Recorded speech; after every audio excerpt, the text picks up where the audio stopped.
Hello babes, welcome back to the channel. If you are new, welcome. So in today's video, we are going to be speaking about the beautiful, underrated Miss Kelis. Kelis is one of the most underrated musicians in the industry who entered the industry with her own unique style and sound. She was the black girl who had this sound we hadn't heard before. She was different and had this raspy, smoky, sensual tone that intrigued people. It was like punk rock met R&B and produced Kelis. During her time, Kelis was considered to be weird and too different to fit in with her peers when she first debuted, and wasn't selling what everyone in the industry was. Though she may have been sexy, she wasn't selling sex. She was giving people a peek into her mind and what she loved when it came to music and fashion, and wasn't afraid to push boundaries. So let's talk about the iconic Kelis. Kelis was born on August 21st, 1980 in Harlem, New York, New York's epicenter for jazz and the arts. Kelis had an early interest in music thanks to encouragement from both parents who were also musicians. From the age of 4, Kelis was performing in nightclubs across the country with her jazz saxophonist father, Kenny G. Rogers, who played with artists like Dizzy Gillespie,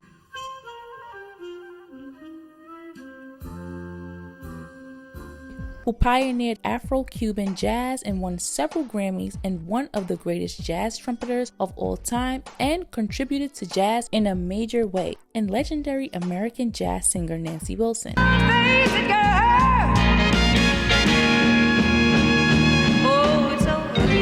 At her mother's urging, Kelis began studying classical violin at the age of 2 and continued her studies for 14 years, and would go on to pick up the saxophone as a teenager. She also followed in her 3 older sisters' footsteps and sang with the Girls' Choir of Harlem. Her signature fashion style developed out of the colorful custom-made outfits her mother, who was a designer, sewed for her and her sisters to wear to school. At the age of 14, Kelis enrolled in LaGuardia High School for Music, Arts, and Performing Arts, one of the top high schools in New York that specializes in teaching visual arts and performing arts, and the top performing arts high school in the US, where she studied drama and theater. It was there where she formed an R&B trio called Blue Black Ladies United, which caught the attention of hip-hop producer Goldfingers, who introduced Kelis to the Wu-Tang Clan's RZA. In 1997, she sang backup on Fairy Tales for RZA's side project, Gravediggers.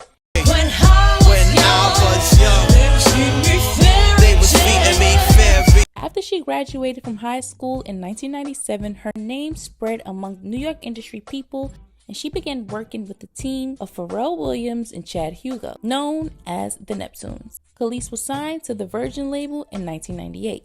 After high school, Kelis strengthened her resume working with A-list rappers and R&B artists. In 1999, she made a cameo on Old Dirty Bastards' Got Your Money, which is a favorite of mine. Hey, baby, I got your money, don't you worry. I said, hey. In 2001, she sang the hook on Busta's What It Is, Busta, what it is right now. Busta, what it is right now. and appeared on Usher's album 8701.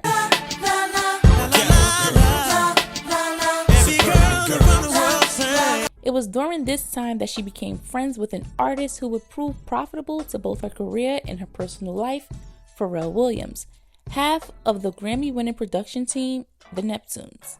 Kelis' debut album, Kaleidoscope, even the cover was beautifully done in a different sound, appeared in 1999 and took off with the release of the single Caught Out There. And your bitch caught out there. I hate you so much right now. I hate. The song depicted a woman who was angry after discovering her boyfriend's infidelity. The song was what separated her from her peers. She wasn't just singing in a melancholy way, but was letting her anger and her frustration be heard throughout the song, dealing with her heartbreak, and was the perfect single for her. Kelis' Caught Out There video brought even more attention to her, with her appearance, bright pink brows, and her spiral curly afro with blonde, gold, orange, fuchsia pink, and red, with her girly punk rock style. The video was directed by video creator Hype Williams, and the video sprang from a concept envisioned by Kelis. Kaleidoscope is such an underrated album from beginning to end, and I believe Kelis was way ahead of her time when it came to her sound and look, because around the 90s and 2000s they wanted to put black women in a box, and there was only one way to look and sound. If you didn't have the sound, you definitely had to have the look. But Kelis was true to herself and what she wanted her album to sound like. This album had bangers like Ghetto Children, an absolute favorite of mine.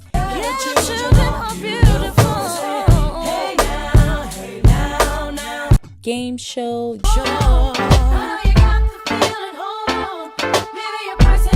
Get Along With You, Mars, and Roller Rink.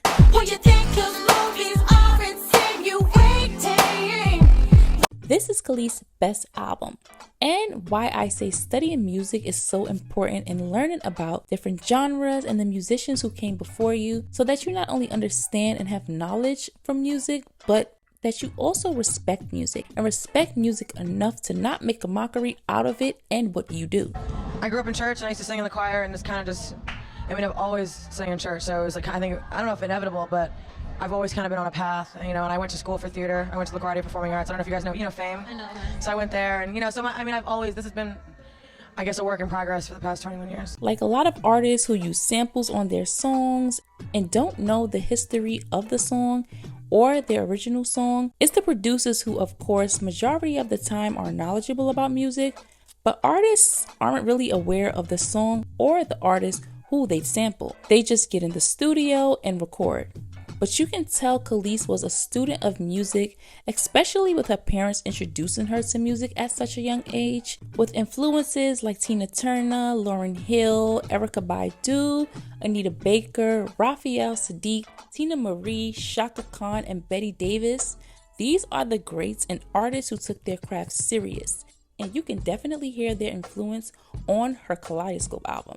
Kaleidoscope peaked at number 144 on the Billboard 200, and as of November 2006, it had sold 249,000 copies in the United States. The album fared better in Europe, where all three singles, Caught Out There, Good Stuff, and Get Along With You, attained moderate commercial success. Kaleidoscope reached number 43 on the UK album charts and was certified gold by the British phonographic industry. By October 2004, the album had sold 167,000 copies in the United Kingdom, after reaching number 52 on the UK singles charts on imports alone. Caught Out There was given a proper release in the UK, eventually peaking at number 4. Good Stuff also proved a modest success, reaching number 19 on the UK chart. The third and final single from the album, Get Along With You, was her first solo release to miss the top 40. I just wanna get along with you. Try me, 'cause I'd be the one that makes you happy. Reaching number 51, which I don't understand why, because Get Along With You is a bop. Also, am I the only one who was scared of that video? Girl, when Kelis was taking her body apart, I just would run from the TV. I didn't know what was going on. Like, what in the Coraline? I was just so confused.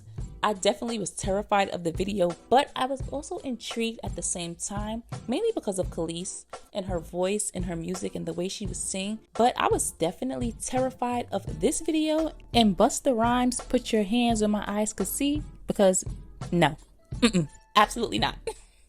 But let's get back to the video. In an interview with The Guardian in 2020, Kelis stated that she never earned any money from the sales of her first 2 albums, adding that she was blatantly lied to and tricked by the production team with whom she had signed at the age of 19. This part of the music industry always disgusts me, because it's always about greed and screwing over someone in order to get to the top. Like, why is it so hard to give people what they deserve? Kelis' second album, Wonderland, was released in 2001 in Europe, Asia, and Latin America, but did not receive a North American release until 2019. Ridiculous.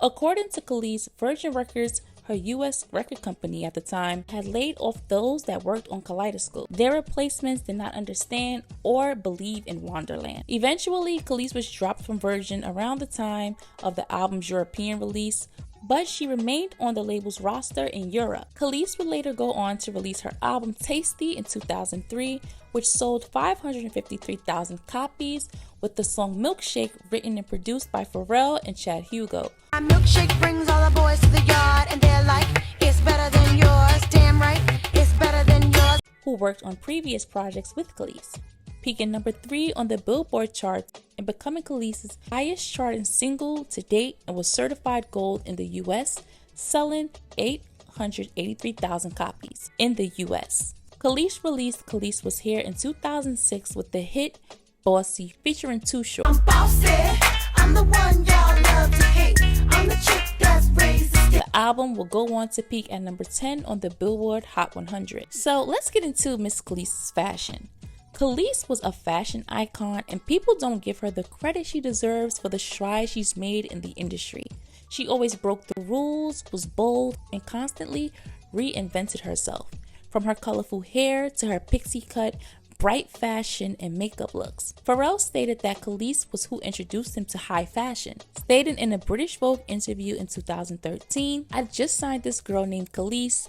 Back then, all I wore were polo because that was a thing. And Kelis turned to me and said, 'You've got to get out of this box.' Introduced me to Prada and Gucci. It was thanks to Kelis I discovered a life outside of monograms." Which, if you guys know, Pharrell Williams is now a major fashion icon in the industry and also has his own Louis Vuitton campaign.